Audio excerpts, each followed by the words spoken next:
What is up, you guys? Welcome back to my channel, and if you're new here, just welcome. My name is Gemma Jade, but today we are going to be discussing time rifts or portals in the woods. As many of you probably know by now, one of my favorite subjects. Okay, so I say that a lot, but this one really is in my top 5, okay? It's portals. Any kind of portal. I love discussing and researching and just knowing everything I possibly can about portals to other dimensions, portals to other realms. Lately, I've become even more fascinated by this phenomenon because I've not only been seeing them a lot more in my dreams, but also because I may have found a way to open them. More on that once I start my other channel and start giving courses and classes. But it's not only me, right, who's fascinated with this subject. I know many of you are as well. I was trying so hard and racking my brain trying to find a topic to discuss with you all this week that would really get you guys not only interested in what I have to say, but excited about it as well. So I started thinking about, as always, the missing in the woods. All of those people who seem to disappear seemingly without a trace and in the blink of an eye while hiking, camping, hunting, fishing, or otherwise exploring the world's wilderness. There's been tons of speculation about what's causing all of these disappearances that have been going on pretty much since the beginning of time. And I've been extremely vocal and not shy at all about putting my opinions about this out there. I believe there are so many things to blame. Yes, the Fae are one of the main culprits in my opinion and according to my research and also my book, but there's so much more to it than that. The word portals is so general and broad all at the same time. A portal, in my opinion, could literally lead to anywhere. One could take us somewhere else here in our realm, or to another dimension or another realm like this one, or maybe even another world that's similar. Could there be portals to other planets? There are portals to other planes of existence for sure, and I don't disregard anything at this point. So, in combining those two topics, the missing in the woods and portals, I hope I've come up with something that most of you all will be really intrigued by. There are and have been so many different legends of strange happenings in the woods, and they're often so incredibly scary or creepy to most of us in this community especially. See, the woods and forests of our world have so many places we can't see, and that I believe that haven't even been explored yet. So really, there's no telling what could be creeping or lurking out there in the wilds, especially at night. I've never been camping, but despite everything that I know now after being in this community for almost 2 years, I actually still want to try it. Okay, maybe in my case it'll be more like glamping when I go, but whatever. I want to explore the wilderness. I've heard some really strange stories, not only from you guys, my subscribers and friends, but also on the internet in general when doing research for one thing or another, one video or another, or whatever. There's extremely scary tales of people who almost walked right into some sort of portal or dealt with some sort of time rift. And that's the people who almost walked in. I mean, the encounters I'm going to give you are people who I'm pretty sure some kind of veil lifted or portal opened, or I don't know, something happened here. There are obviously people who claim to have done one or other or both. And again, I take people at their word anymore and believe most of what I'm told unless it's factually debunked. So here we go, the encounters. Our first witness comes from Montana, United States, and doesn't give a specific location except to say he and his family lived in a valley in a place, quote, the local Indian tribes had a lot of reverence for, end of quote. There was a river that kind of roamed throughout this valley, and these tribes would use it traditionally as a place to do their vision quests too. On one clear and sunny day, our witness and his sister decided to take a walk through the forest surrounding his house. He describes passing an island that was located at a fork in the above-mentioned river.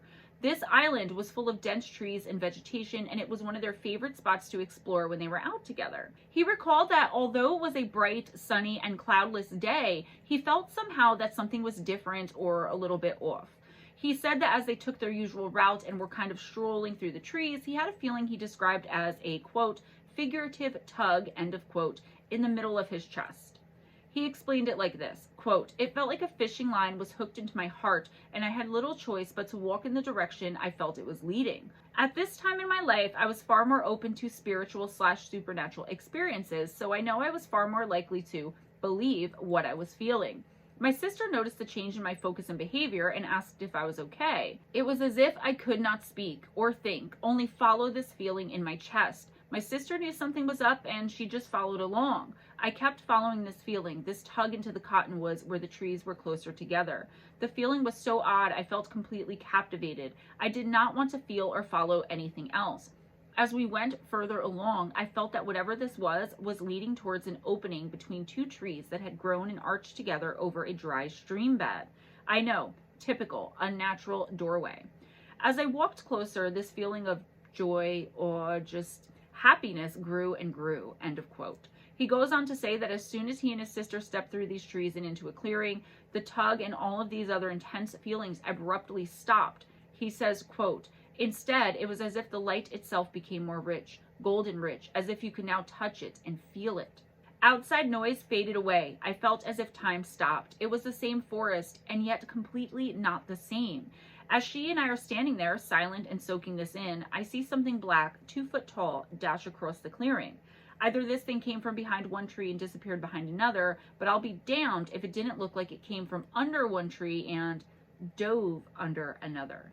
Either way, I only got the quickest look, but I had never seen anything like it in these woods before or after for that matter. Shortly after this, both my sister and I noticed that this feeling, this change to the world around us, faded away. In a few seconds, it was clear we were standing in the same forest as before, nothing different from the last 100 times we had walked here. We walked home in silence as we both had felt something profound, end of quote. So what do y'all think of this one? Maybe they stepped into a fae realm was kind of my first thought, but why would they be lured there and just allowed to see all of this and feel all of this for no reason? The fae normally have an end game. The fae were the first thing, like I said, that came to my mind because I remember a similar feeling very, very intensely. I could feel it again right now. It was that intense if I concentrate hard enough. Each time I was invited into a fae portal. However, I don't think this was fae at the end of the day because, like I said, there is always a purpose with the fae when they deal with us humans. Well, with maybe 1 or 2 exceptions anyways. I mean, the landscape changed, but not by too much. The thing that throws me off here is the fact that it seems this young man was being led to the spot, but it was anticlimactic to say the least. It's like a veil lifted from their eyes and suddenly they saw things differently, perhaps as they really were. I always feel like human beings have blinders on somehow. Blinders that we aren't born with, but that get stronger and stronger as we age. There are things we allegedly can see as babies and children, and I absolutely believe this wholeheartedly, that we just kind of grow out of it, for lack of a better way to explain it. I believe that exact same thing when it comes to being psychic and psychic senses and all of that, but I'll move on because I'm also going to do some videos on those really soon too, and I want to get to the other encounters. Our next witness says this encounter happened in Arkansas when he was camping with his family in a state park in the summer of 2014. He had graduated high school and this was kind of like his family graduation celebration. He went exploring with his 2 brothers, and once again we have someone feeling absolutely compelled to follow a different path than the trail they intended to hike, which would take them much deeper into the woods than the originally thought out route. Parallel to this little offshoot, there was a beautifully clear stream. He claims, quote, "I went about 15 or so minutes in, and that's where things got funky. Every woods has some type of sound going on, whether it's water flowing, bugs chirping, animals moving, or wind howling. But things went dead silent, and I mean completely quiet." I'm still in the middle of a quote here, but I just want to point out that this happens so much.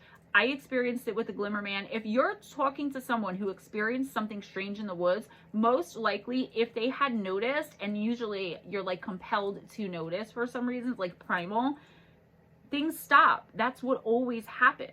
So he says, and I mean just completely quiet. The hairs on me stood up and I decided to cut a shortcut to the path where I thought my family would be on this trail by then.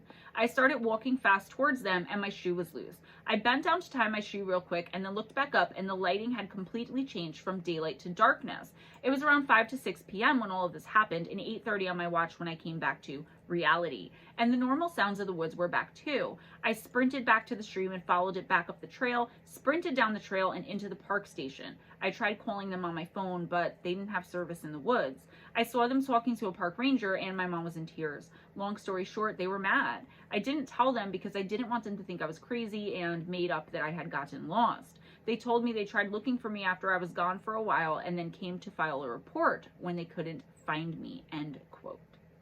Our next encounter has been discussed quite a bit in the missing phenomenon cases, and I'm not sure if what I'm talking about is copyrighted, but you guys know what I mean when I say missing phenomenon, right? It was on a forum for people who experienced such things under that title. I'm not sure that I can say out loud on YouTube because of copyright issues. Anyways, this witness was on a family camping trip as well, but was only 8 years old at the time, and the tale he tells is pretty terrifying actually, especially if you put yourself in the shoes of an 8-year-old child. He was with his 11-year-old brother and explained they were off on a perfectly straight trail that led to a round, perfectly circular lake. There were no offshoots or other ways to go, like you had to go this way. It was simple and straightforward, which is what makes what happened next all the more scary. They were headed to this lake to go fishing, and on the other side of the campground, there were, quote, wilderness trails, end of quote, that he and his brother hadn't ever explored, and he says they were, quote, off limits, end quote, and I'm not sure if that was by the park, their parents, or both. He and his brother had taken this route and fished at this lake more times than he could remember, but he says what happened that day is something he will never forget. He stated, quote, the lake was in a deep gully with high ridge lines that surrounded it, so going off the trail was nearly impossible. It was small, and our parents allowed us to use the trail to go fishing, which we had done all week. The wilderness trail was about 100 yards away from the entrance of our loop and the opposite side of the campground. So we went fishing, and after taking the same trip many times before, it started getting dark and we headed back to the campground. We ended up getting lost. We never went off trail for the remainder of the night, and at first light, we appeared at the entrance of the wilderness trail 100 yards away. Our parents were flipping out. The entire county had been searching for us, and neither of us remembered anything other than walking up the trailhead in the near dark. But we had lost time because to us it never got to completely 100% dark at all and felt like dusk the entire time we were lost trying to find our way back.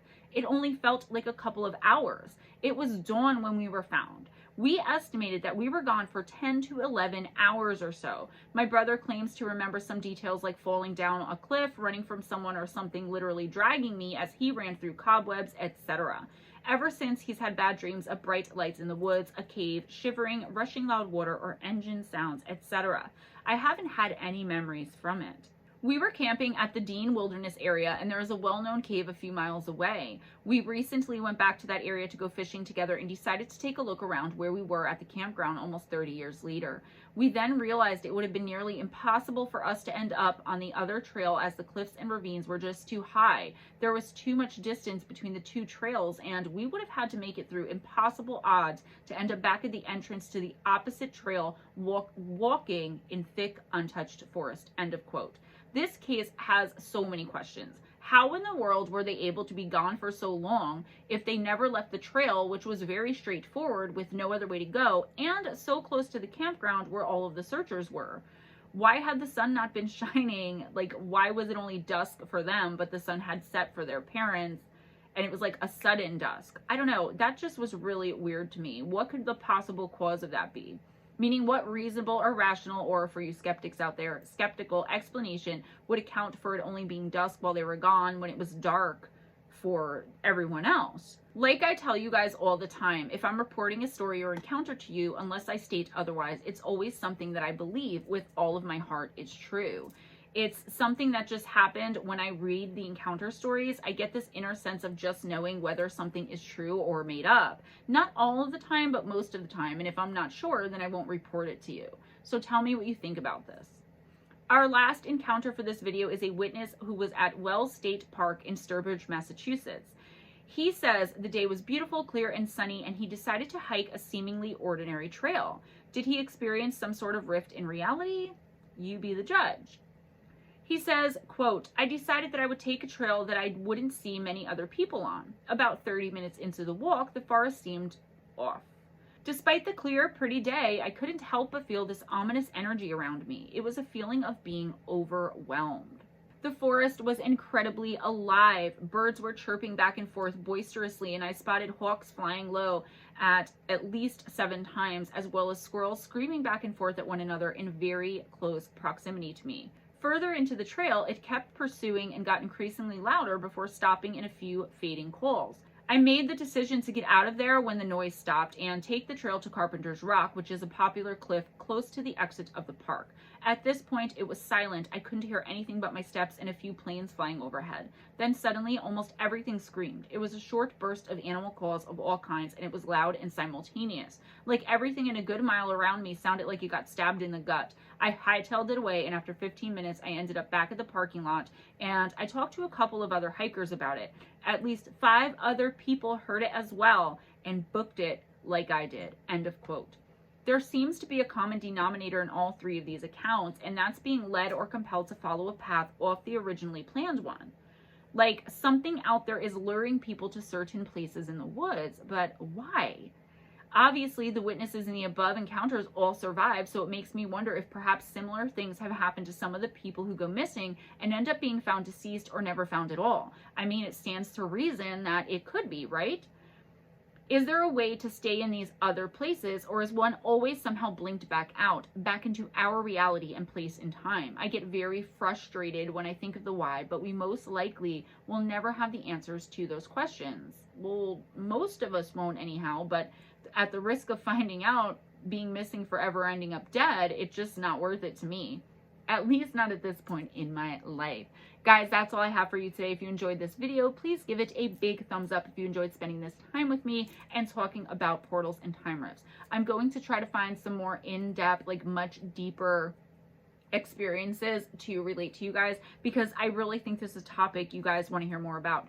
Let me know in the comments, okay? Because I feel like, again, I'm going to say my views are down. Spread the love by sharing this video, and please subscribe to Moon Bear Oracle. There is no content on there right now, but there will be, I'm hoping, the last week of January for the February monthly readings for each astrological sign. Okay, I don't want to bore you guys by going through the whole thing over and over again. So I'm still on my hiatus. I'm giving you guys as much content as I possibly can, but come the 1st or 2nd week of February, I'll be back to the weekly 3 card and the 2 uploads a week. I might put the weekly 3 card on Moon Bear Oracle once that site is up and running, but I will let you guys know. In the description box, if you want to check it out, you'd be doing me a huge favor. You will find links for my Saturday and Sunday night show, the After Hour show on Spaced Out Radio with me, Big Willy, Townsend, and John Hudson from 11 p.m. Eastern Time to 2 a.m. Eastern Time. It's amazing. It's indescribable. You guys have to go and check it out. From 9 to 11 on Spaced Out Radio's Lynn Wallington, and the rest of the week, you have Dave Scott. So just subscribe to SOR already. They're fam. Let's do this, right? Bring on the woo. We own the night. On Friday night, you'll find me with Sunny and the boys over on Paranormal Chop Shop from 9 p.m. Eastern to either 10 or 11. I'm still kind of figuring that schedule out. Also in this description box, you will find a link to my book, Missing the Fae Theory, on Amazon, both the Kindle and paperback version. If you want an autograph or signed copy, please hit me up through email before you make the purchase. The email is GemmaJadeParanormal@gmail.com. Personals are back. I've developed a tier system for charging for them. So if you're interested in that, please email me at moonbearoracle@gmail.com and hit me up, and I'll let you know. I'll work with you about getting you a personal 3 card, 7 to 12 card, or a 1-hour face-to-face personal reading with me. I did decide to charge for them, but again, I don't want to keep going on in every single video about the same thing. If you want to know about it, just hit me up, okay? In the description box, you will also find some ways to support the channel. So that's going to be my Amazon wish list gift link for both Moon Bear Oracle and this channel, Gemma Jade. It's like oracle decks and, you know, crystals and all kinds of things that I need to keep this channel and that channel going, running smoothly, and things that really, really help me, including my attire. Every once in a while, I buy a cool shirt, like the UFO shirt I was wearing in on After Hours on Saturday night, right? All right, guys. Also, a PayPal, a Cash App, and if you want to become a patron on this channel. I love you guys so much. Be kind to each other, be kind to yourselves, and don't accept anything less than everyone else being kind to you as well. Always go in grace, smile at a stranger, and I will see you next time.